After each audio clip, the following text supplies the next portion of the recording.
प्रदेश सरकार में मेरे वरिष्ठ सहयोगी वित्त और चिकित्सा शिक्षा विभाग के मंत्री श्री सुरेश खन्ना जी, साध्वी प्राची जी, भारतीय जनता पार्टी के प्रदेश मंत्री श्री शंकर गिरी जी, क्षेत्रीय महामंत्री सुशील त्रिपाठी जी, जिला उपाध्यक्ष संजय सिंह त्रिलोकचंद जी, जिला महामंत्री श्री घनश्याम चौहान जी, जिला पंचायत अध्यक्ष श्रीमती उषा सिंह जी, ब्लॉक प्रमुख शिव कुमार सिंह जी, विधायक लंबुआ से देवमणि द्विवेदी जी, योगेंद्र सिंह जी, पूर्व मंत्री ओम प्रकाश पांडे जी, ज्ञानेश्वर शुक्ला जी, महेश सिंह जी, विधान परिषद सदस्य शैलेंद्र सिंह जी, जय नारायण तिवारी जी, प्रदीप शुक्ला जी, विजय कुमार पांडे जी, बद्री प्रसाद यादव जी और भारतीय जनता पार्टी के लोकप्रिय प्रत्याशी शिवम प्रकाश पांडे बजरंगी जी और उपस्थित भाइयों बहनों, आज मुझे आप सबके बीच में इसौली विधानसभा सीट पर भारतीय जनता पार्टी के प्रत्याशी के समर्थन में अपील करने के लिए आने का अवसर प्राप्त हुआ है। मैं सबसे पहले इस धरती को नमन करता हूं, क्योंकि धरती का संबंध आज से नहीं, त्रेता युग के रामायण काल की स्मृति को ये मान्यता है भगवान राम के पुत्र महाराज कुश के नाम पर इस नगरी को बसाया गया था और ये भी मान्यता है कि बजरंगबली ने कालनेमी का वध यहीं पर किया था और हमारा प्रत्याशी भी बजरंगी ही है। भाइयों बहनों, स्वतंत्रता संग्राम के आंदोलन में भी सुल्तानपुर का बहुत बड़ा योगदान था। भाइयों बहनों,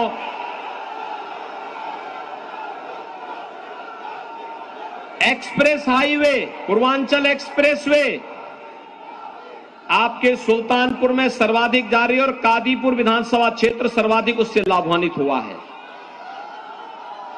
एक्सप्रेसवे में जब हम लोग, भाइयों बहनों, एक्सप्रेस हाईवे में अभी तो हम लोगों ने एयर स्ट्रिप बनाई है, इमरजेंसी लैंडिंग के लिए कभी विमान को उतरना पड़े, एक्सप्रेस हाईवे पे उस प्रकार की सुविधा है। और अभी तो इंडस्ट्रियल कॉरिडोर बनेगा, एक क्लस्टर विकसित होगा जहां कई उद्योग लगेंगे और मेरे सुल्तानपुर के युवाओं को नौकरी और रोजगार के लिए बाहर नहीं बल्कि सुल्तानपुर जनपद में ही नौकरी और रोजगार सुल्तानपुर के नागरिकों को प्राप्त हो जाएगा। भाइयों बहनों, विकास की एक सोच होती है, उसके लिए साफ नियत चाहिए, स्पष्ट सोच चाहिए, मजबूत सरकार चाहिए और दमदार कार्य भी चाहिए।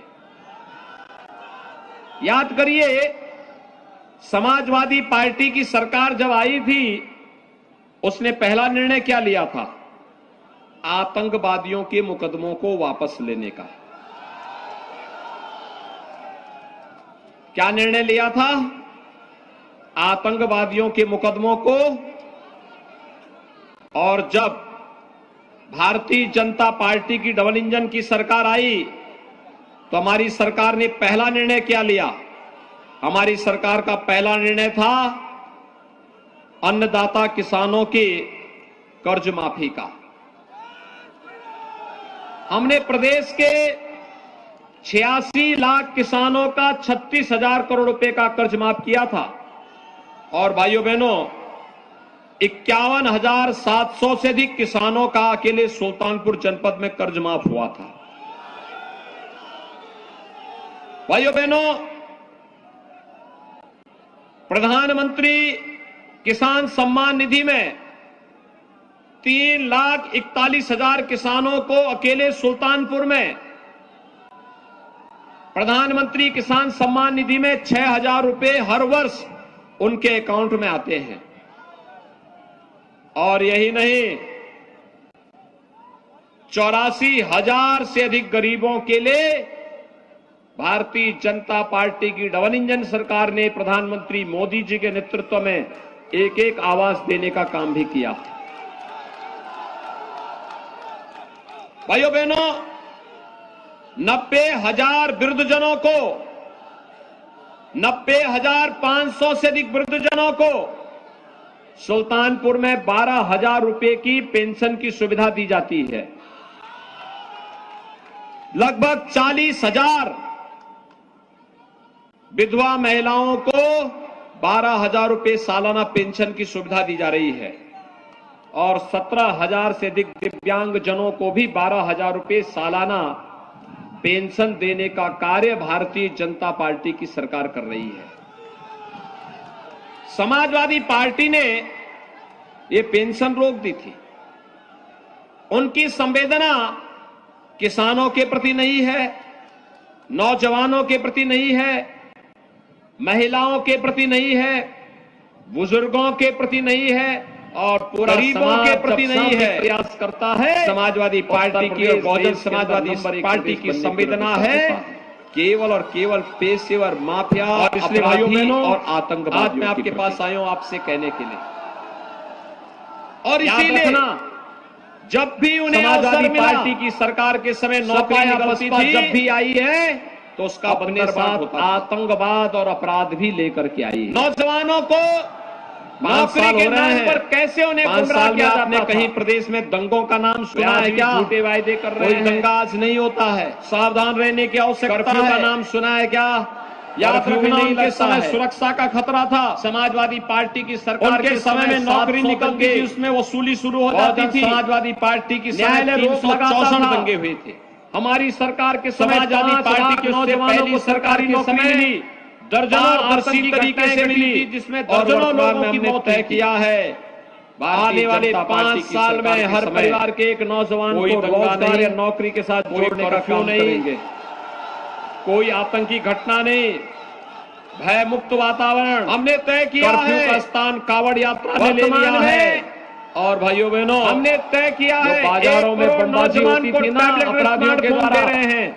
सुल्तानपुर के भी कुछ नौजवानों को मिला है। आज तक कावड़ यात्रा निकलती है। समाजवादी पार्टी ने बम का नारा लगा चुनाव आयोग को शिकायत किया है, शिकायत किया कि नौजवानों को नहीं मिलना चाहिए। समाजवादी पार्टी की सरकार के समय एजुकेशन की व्यवस्था होनी चाहिए। समाजवादी पार्टी की सरकार के ऑनलाइन प्रिपरेशन की तैयारी होनी चाहिए, ऑनलाइन एग्जामिनेशन की तैयारी होनी चाहिए। कैसे हमारा नौजवान कैसे करेगा? न भाव थी न भाषा थी किया है। और हमने तय किया जगहों को स्वयं पता नहीं था क्या हो रहा है, लेकिन आज मार्च के बाद जब महोत्सव की बात आती है को देंगे। उत्तर प्रदेश में अयोध्या का दीपोत्सव दुनिया के अंदर पूरी दुनिया और जो खर्चा आएगा, डिजिटल एक्सेस का जो खर्चा आएगा, बरसाना वृंदावन करेगा, उसको भी होली कैसे होनी चाहिए। ये मथुरा कोरोना कालखंड के सामने आती है रंगोत्सव के रूप। फ्री में टेस्ट, फ्री में उपचार, फ्री में वैक्सीन। देवताओं की कितने लोगों ने लिया होती है? काशी की देव दीपावली सारी दुनिया वैक्सीन का पैसा तो नहीं लगा, फ्री में मिला है ना। रामनवमी अयोध्या की, अगर सपा बसपा या कांग्रेस की सरकार होती, कृष्ण जन्माष्टमी मथुरा की, सब बाजार में बिक जाती। कुंभ प्रयागराज का पूरी दुनिया के अंदर छाता है। फ्री में वैक्सीन, सबको वैक्सीन। और भाइयों बहनों, डबल इंजन की सरकार है ना, तो राशन भी 2 बार मिल रहा है कि नहीं मिल रहा है? और राशन के साथ दाल, रिफाइंड तेल, नमक, ये सभी मिल रहा है ना। अच्छा मुझे एक बात बताओ, आपके यहां बिजली आती है कि नहीं आती है? आ रही है? 2017 के पहले भी आती थी क्या? भाइयों बहनों, मैं आपसे पूछना चाहता हूं, ये समाजवादी पार्टी और बहुजन समाजवादी पार्टी के लोगों से पूछो कि सरकार तो प्रदेश वही, तंत्र वही, लेकिन भाइयों बहनों उनसे पूछना चाहता हूं, उनसे पूछा जाना चाहिए, प्रदेश वही, तंत्र वही, केवल सरकार बदली है। पहले लोग प्रदेश की जनता को राशन के लिए, बिजली के लिए तरसाते थे। आज भाइयों बहनों मैं आपसे कहूंगा, आज इनको वोट के लिए तरसा दीजिए। आज इनको जवाब दीजिए। इनके समय में नहीं मिलता था। भारतीय जनता पार्टी की डबल इंजन की सरकार आपको सारी सुविधा दे रही है। और भाइयों बहनों, कारण है आज एक्सप्रेसवे बन रहा है, मेडिकल कॉलेज बन रहा है, फ्री में राशन, फ्री में वैक्सीन, हर घर बिजली, हर घर नल की योजना भी आ रही है। और अभी तो हमने तय किया है कि 10 मार्च के बाद होली और दीपावली के अवसर पर उज्ज्वला योजना के हर लाभार्थी को 2 रसोई गैस के सिलेंडर फ्री में उपलब्ध करवाएंगे। 60 साल से ऊपर की हर माता और बहन को फ्री में परिवहन निगम की बस में जाने की सुविधा उपलब्ध करवाएंगे। और भाइयों बहनों, यह भी तय किया है, कॉलेज जाने वाली हर मेधावी बेटी को स्कूटी भी देंगे। और नौजवान को जो कंपटीशन की तैयारी कर रहा है, उसके जिले में ही अभ्युदय कोचिंग की व्यवस्था भी फ्री में करवाएंगे। भाइयों बहनों, सपा बसपा के लोग समझ ही नहीं पा रहे हैं कि कहां से इतना पैसा आ रहा है। मैंने कहा भी देखो, हम एक्सप्रेसवे और हाईवे के निर्माण के लिए हमारे पास एक छड़ी है, हम इस्तेमाल करते हैं, विकास का कार्य का पैसा आता है, और वह है एक हाथ में विकास की छड़ी जाती है और दूसरे हाथ में जब बुलडोजर चलता है ना, तो जितने माफिया और अपराधी हैं, जितने इनके इत्र वाले मित्र हैं, उनके घर का जो पैसा गरीबों का लूटा गया है, वह पैसा वापस आता हुआ दिखाई देता है। गरीब के लिए राशन में खर्च होता है, मेडिकल कॉलेज में खर्च होता है, एक्सप्रेसवे में खर्च होता है, बिजली देने में खर्च होता है, टैबलेट और स्मार्टफोन देने में भी खर्च होता है। उत्तर प्रदेश में आज के दिन पे पैसे की कमी नहीं है। हमारा उत्तर प्रदेश देश की नंबर 1 अर्थव्यवस्था बनेगा। आप सहमत हैं? उत्तर प्रदेश को आगे बढ़ना चाहिए कि नहीं बढ़ना चाहिए? लेकिन इतना बढ़ेगा जब एक दमदार सरकार होगी। दमदार सरकार के लिए वोट देंगे, राजेश गौतम को भारी मतों से विजयी बनाएंगे। भारतीय जनता पार्टी की 6 की 6, 5 की 5 सीटों पर विजयी बनाएंगे। सभी लोगों को राजेश गौतम को भारी मतों से विजयी बना के भेजेंगे।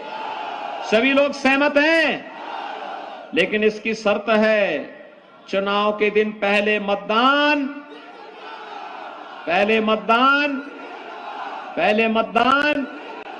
सभी लोग सहमत हैं तो फिर मेरे साथ हाथ उठा के बोलेंगे, भारत माता की